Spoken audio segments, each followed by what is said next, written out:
Hey, school bus here. Long time no post of a real video. For that I'm sorry. But today we have something new and a little different. Goose and I decided to take advantage of finally purchasing an E-25. Now there was a time when I would have thought that this was kind of this was the OP scumball seal clubbing sort of thing to do. But you know, after a few days of playing this tank, only a few days, I don't necessarily feel that way. Not compared to some of the other things that are out there at our disposal. But this game is going to be different than maybe what you would normally see out of an E-25. Because what I pose to you today is the E-25 a solid scout tank? Let's take a look. So Goose and I head for the eastern hill area. I go to it as I would normally do with a decent scout tank, to spot middle as well as to see if I can light anybody up as they're crossing the railroad crossing. Now I cannot ignore this opportunity here to take some shots on that Nashorn. Unfortunately, he was behind that bush in a way that he didn't even spot me as I fired on him. If he'd have been able to anyway, he wouldn't have great view range, and I do have a camo net, and this is an E-25. But I didn't let the camo net come up, so I guess that wouldn't have really helped me. But I make a big blunder right there, and at this point, I think my game is over. I get spotted, I get blasted, and now I'm down to, what is that, 12% of my hit points. So I'm thinking it's over, but I reposition in a little bit more safe of a bush location, less likelihood of getting spotted moving into it, and I just sit here. Now I still have Goose off to my left. He can provide firepower, staying double bushed. I am just going to sit here and do nothing. However, doing nothing is actually a bit for my gain, because now we will watch as the spotting points come in, as Goose just keeps chipping away at those tanks as they come up over the hill. In addition, I'm getting support from the middle, and that's an important thing on this map, is you need that support from heavies or decently armored mediums, ideally, from the middle of the map. Without them, it's very difficult to hold the hill. Now we are losing the west, but that's okay.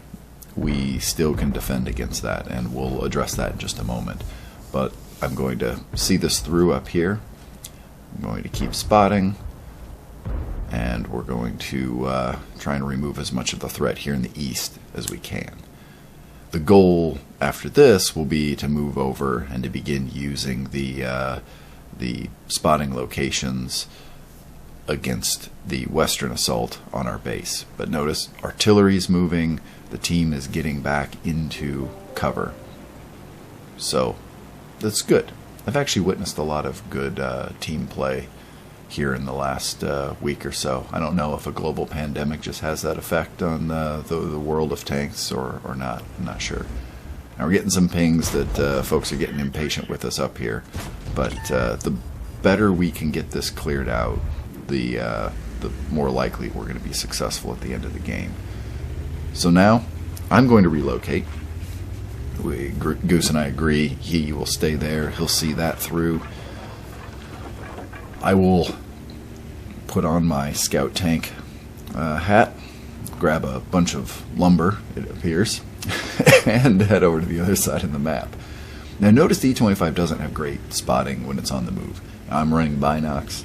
I'm not running optics, so I could get 10% better, but I really want the binocs so that when I get into a bush, then I can get really good spotting, and then also having the camo net to be able to take advantage of being able to shoot from a potentially close and dangerous position which I think you're going to see a bit of that here in a moment. So now we sit quietly in the bush as we wait for first sight of the enemy. And we wait. And I'll take this brief moment to defend my position that I don't feel like this is quite the Seal Clubber's delight of some other vehicles. It doesn't seem like the matchmaking put me into very many scenarios where I was top tier. So there I am at tier 7 fighting against a lot of tier 5s. I really didn't find the matchmaker doing that very often.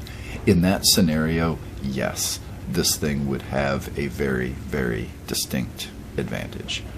But against anything from tier 7 through tier 9 and tier 6, you can't just go crazy with it.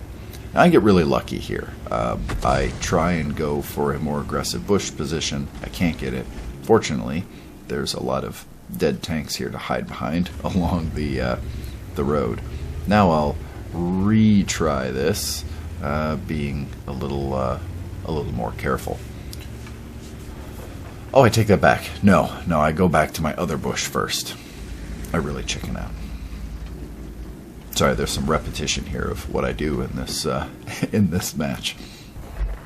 So now I wait again for an opportunity to spot the enemy as they move up. We have plenty of time left. We don't want to be overly aggressive. As you can see, I don't have support from any guns if I did spot anything other than the artillery. So as long as they're set up to be defending closer to the base, I need to be spotting closer to the base. And then we have Goose covering the enemy cap. We know the enemy is only in that bottom left quadrant of the map. So we have superior numbers, we have superior position, we just need to be patient. Oftentimes that's the mistake a winning team will make on a campy map like this, is they will push too early, and then that's just the end of them. So now we'll be patient. We'll wait. We'll kill some time. In case I forget to mention at the end, if you enjoy this video, hit the like button. If you aren't subscribed to the channel, love to have you be subscribed to it. Be a part of our 100 plus subscriber club. But if you don't want to, that's okay as well. I'm not here to make money. I'm just here to mildly entertain you. Ah, here we go. Our first customer. See, it's whichever team decides to be aggressive and go on the offensive first puts themselves at risk. So we drill that guy. I think he is on the other side of the bush, so I can take a shot. I did not get lit. And so now we will move up here, and since I am the best scout tank at this point, I'm going to see what I can do. Now this is a very dangerous game because I don't know where the enemy is at. So what my hope is I could sit here and I will just happen to spot them if they try and fire. We'll move up a little bit further. Take a look. Nothing. We'll keep moving up. And uh-oh. We got lit. And unfortunately, sadly, we did not spot the E-25 that shot me. It was kind of E-25 versus E-25. And I lost. So now we will shift the view over here to somebody else. Because suffice it to say, this game ain't over yet.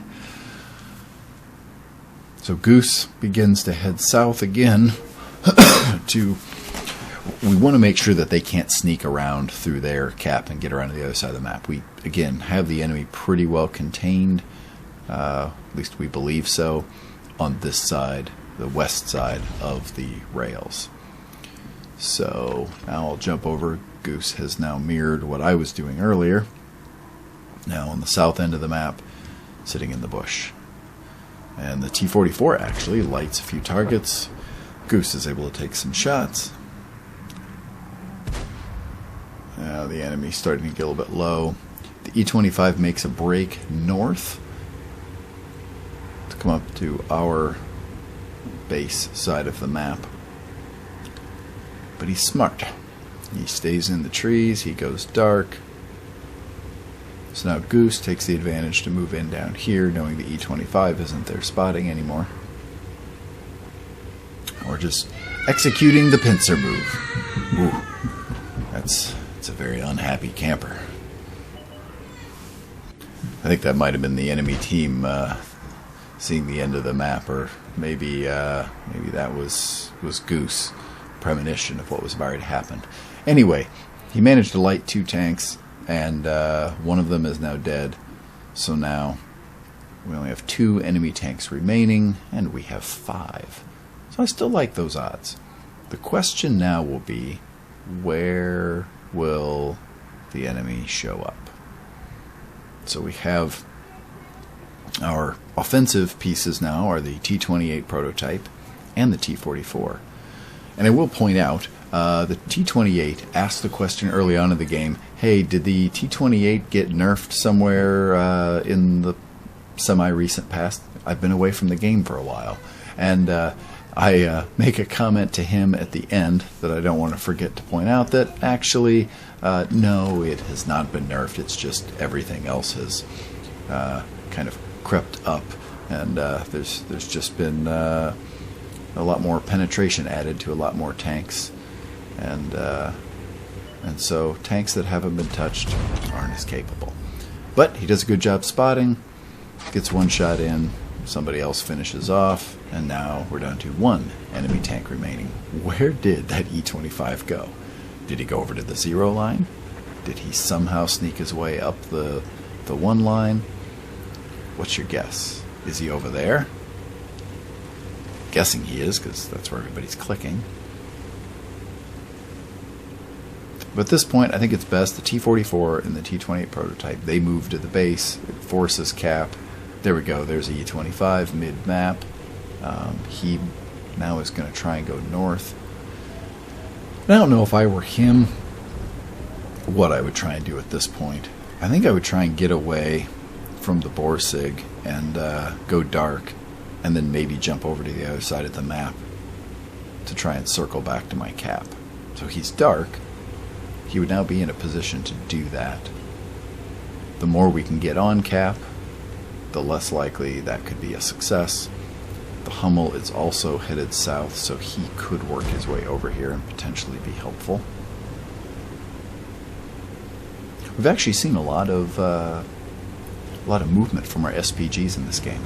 Kudos to them on that.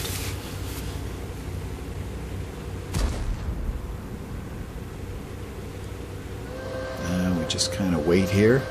This isn't a very exciting finish to a game, but well, sometimes that happens.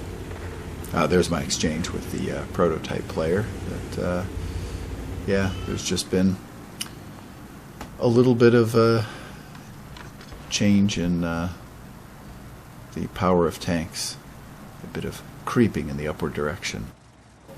Well, it may not have been an exciting finish to the game, but we've won. We've done 3,255 spotting, yet a little shy of 500 damage. But I share this video with you because you have to adapt to different situations, and many TDs cannot do that type of thing. Like, you can't be in a Borsig at tier 8 and find yourself low on hit points and go scout. You may be able to sit stationary in a bush, but the E-25, maybe what makes it more OP than anything is the fact that it can wear different hats, it can play different roles, and it can play them quite well. But leave your comments below. Curious your thoughts on the E-25, but so far I don't think it's as OP as maybe what I used to think, but power creep might be the reason why.